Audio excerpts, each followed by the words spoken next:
nagbabiolate yan, talagang drug.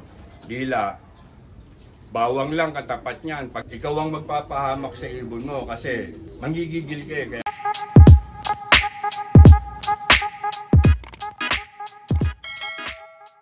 ikaw po pala sir, may naging mentor po ba sa pag-iibon? o meron, hindi naman tayo pinanganak na marunong kaagad eh. Siyempre tayo nagtanong-tanong din. Marami akong pinagtanungan pero maraming sablay kasi may sikreto sila eh.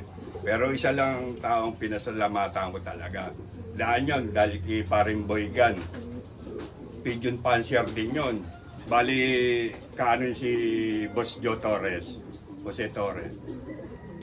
Laro kami sa club niya, tapos nagpa-seminar si Boss Joe Torres.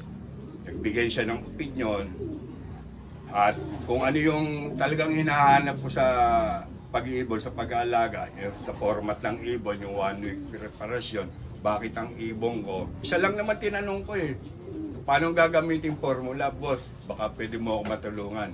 O sige. Antayin lang muna natin, tapos one-on-one tayo. Binigyan ako ng pagkakataon. Maraming salamat, Boss Joe Torres. Maraming salamat. Marami kong natutunan sa iyo. Simpleng tanong lang, simpleng bigay lang. Tinupad ko, nakakuha ko ng 17 overall. Nagpapauwi ako ngayon ng malayuan. Maraming salamat kayo. Simple lang binigay mo. Gagamitin formula, imported o local. Pinamili mo ko. Kung ano yung binigay mo, ginawa ko. Nagtagumpay naman. Hanggang sa ngayon, hindi ko naman pinagdamot yung natutunan ko sa iyo.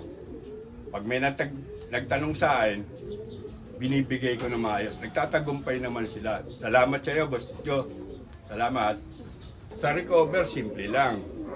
Recover, dahil nga ang ibon mo sanay sa almost natural. Natural talagang pinaka-the best na sanay ang ibon. Para pagka magbibigay ka ng pang-recover na mga pang-sakit-sakit talaga, yung iba ang ibon, madali nilang ma-adapt.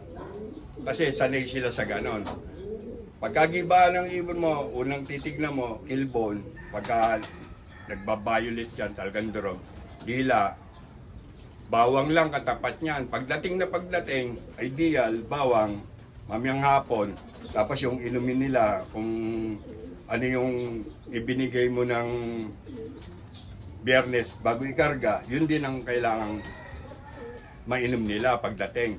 Ideal, bawang, diretso yan. Pagdating ng hapon, ideal, ganun lang din. Pagdating ng umaga, flushing, cleansing, diretso na yon. Pagdating ng Martes ng hapon, pagpasok ko na ng probiotic.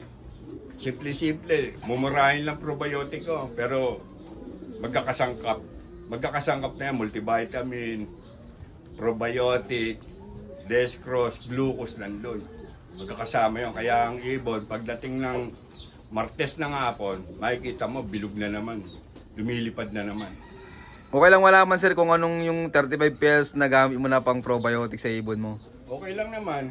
Ayan. Ito mga kalapatids, papakita sa atin yung gamit ni sir. Kasi gumagamit ako ng molasses, yung probiotic na. Kaso namamahalan ako wala naman akong hanap buhay. Bali, ganito lang ginagamit ko. Ito pang probiotics niya mga kalapatids. So, kompleto na. May halo na siya na mineral, electrolyte, saka amino acid, tapos probiotic. Matagal mo nang gamit yan, Sir Miguel? Matagal na. Simula umpisa. Hindi ko winawala sa ano. Yan pala ang binibigay mo sir pag Tuesday afternoon. Tuesday afternoon. One time a week lang. Isang beses lang. Kasi ayoko naman kasi mabugbog yung ibon ko sa puro supplement na lang. Yung lumakas nga yung ibon. Pero pagka na-immune yan, anong pabibigay mo? Hindi natatablan. Maganda yung natural lang. Malakas naman yung ibon kumakain. Sa patuka lang, marirecover yan Diba, durog ang ibon mo, magdagdag ka ng sunflower. Ganun lang, kasi ang sunflower, nag-ubos sila ng tubig sa katawan, fluid.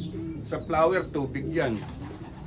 Yan ang isang sikreto ko na talagang gamit na gamit ko. Yung ratio niya ng isang takal, gagawin mo doble kasi durog siya. Makikita mo naman Pagbalik ng fluid niya, magtutulong-tulong yan. Pagdating ng Miyerkules, kita mo, lumulusog na naman yung ibon. Sa liparan, sir, ano? Oo, lusob na naman yan. Ako pagka nag-release, sampat pa nga ako sa'yo, 2-3 ikot, wala. Nasa layo, malayo yung ibon, talaga hindi mo tanaw. Kasi ramdaman ko yan, pagbalikan niya, kita mo, umihilatod, kala mo panike. Pati pakpak niya, pinanlalakad. Ganon sila ka-aggressive. O samantalang babad yan sa labas. Kasi nga hindi sila takot sa labas. Yun ang sanay sila makipagdigmaan. Dito pa lang nandi-develop na utak nila. Tsaka yung lakas nila. Buo muscle. Tsaka ang gagang ng ibon. Lipad ng lipad, sir, eh, no? Oo, ganun talaga. Bugbugan naman laban eh. Hindi naman pagandaan. Yung ganda ng ibon mo, laki. Eh, tatagal ba yan? Isa akin, papangit. Kala, mistiso. Pero maabot ng dulo. Last lap yan. Talagang hindi lang tayo sinuwerte na itong lakaran eh. Pero isang ibon na isinali ko, BBCM. Ilang kami naglalaban. O, santaan na lang ako hindi nakauwi. Eh kung dumikit siya ang swerte, di okay na. Oo nga. Kahit pa paano, nakapuro tayo, eh kasali sa lahat yung ibon. Iisa lang yun, ano, sir, Isa ano? lang yun. Ito ang pinakamaganda. Yung ibon din ni Mark, isang ibon lang, nagkita-kita kami ron. Sa last lap, sir, ano? Oo. Pero mo lahat nung ilan lang umuwi, 1,048 kaming natira eh. Pero mo, almost 40 lang yata ang nakauwi. May 1,000 pa rin. Sa hirap. O, talagang pati ba yan? Talagang pagka hindi ka kinapitan ng swerte, kahit anong galing mo, kahit anong ganda ng linyada mo, hindi ka swerte, talo ka. O, eh kami, masaya. Matalo manalo, masaya. Okay lang. Kasi hilig namin yan eh. Ayun, maraming salamat po, Sir Miguel. Tingin mo, ano yung pinakang importante sa pagkakalapati para manalo? Ganito kasi sa akin eh. Ang sa akin, pinaka-importante eh. Parang panalo na rin ako. Kahit hindi umuwi ibong ko, last lap, masaya ka. Yung maging masaya ka, para ka nang nanalo. Ngayon, bonus na lang kung talagang dumating ang ibon mo, pumarti ka, o mag-champion ka, yun ay bonus. Dahil may biyaya ka ng swerte. Yun yun. Maging masaya ka lang, matalo manalo, maging masaya ka. Achievement na yun kasi naglipad ka, alaga mo yan, minahal mo. Ganun talaga, mahal mo yung laro mo. Yun lang, importante sa laban. Tanggapin mo, talo ka, pagka nanalo ka, bonus yun. Yun, maraming salamat, Sir Miguel. Sir Miguel, ano naman bibigay mong payo sa mga viewers natin yan na hindi pa pinapalad sa karera? Ano lang, palagi lang, aralin lang ng aralin. Huwag masyadong magkikinig ng ng mga turo-turo. Kumuha ka ng magme-mentor sa'yo na talagang magiging tapat. Tapos aralin mo yung binigay sa yung formula. Pangalagaan mo na yon. Pagyamanin. Ganun lang yun. Tapos huwag kang matakot matalo.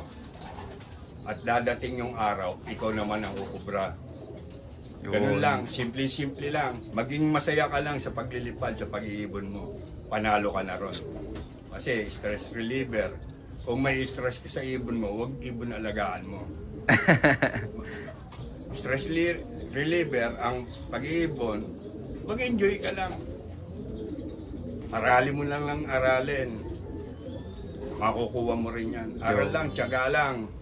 Tanggaping talo, huwag kang manggigil sa laban. Maraming salamat, sir. Sabi nga, ang tunay na champion, marunong tumanggap ng pagkatalo. Pumalakpak ka sa galing ng iba. Tapos maging mo sila, maging huwaran para makuha mo naman yung susunod. Galingan mo susunod. Kasi kalaban mo, sarili mo, hindi sila. Ikaw ang magpapahamak sa ibon mo kasi manggigigil ka eh. Kaya nga sabi ko, enjoy lang. Kung ano ka kaya ng ibon, okay, tanggapin mo. Maaga pa lang, concede na, kung talo. Concede na kaagad, mag-relax ka, minum kang beer dyan sa taas. Panoorin mo ng ibon mo. Pag-aralan mo kung sino na naman yung lalaban mo susunod. Lagi lang ganon, miikot lang doon. Huwag kang manggigil para makuha mo yung totoong timpla. Muli, ako nga pala si Miguel Eagle Contreras ng Arcombato, Valenzuela City. I love this game. Yon, maraming salamat sa patuloy yung suporta, mga kalapatids. At siyempre maraming salamat din kay Sir Miguel. Yan, sa pagunlak na makapag-loop visit tayo sa kanya. Yan, sir, baka pala may mga gusto kang i-shoutout dyan. Meron. Yung una-una sa lahat, shoutout kay Boss Joe Torres sa binigay sa ating payo, tagumpay. sa mga katropa, kay Marcasen Santos, shoutout sa iyo. Jerry Labutap, shoutout sa iyo. At saka pare ko, lagi nakasuporta sa amin, kahit talo ko, si Arturo Apolonio, sa malilipad din dito sa Venezuela. Yun lang, salamat po. Yan. Yun, shoutout sa inyo lahat at syempre shoutout din sa lahat ng mga patuloy na sumusuporta dyan at abangan nyo pa yung mga susunod kong palop visit sa iyo na keep watching and God bless you all. Thank you.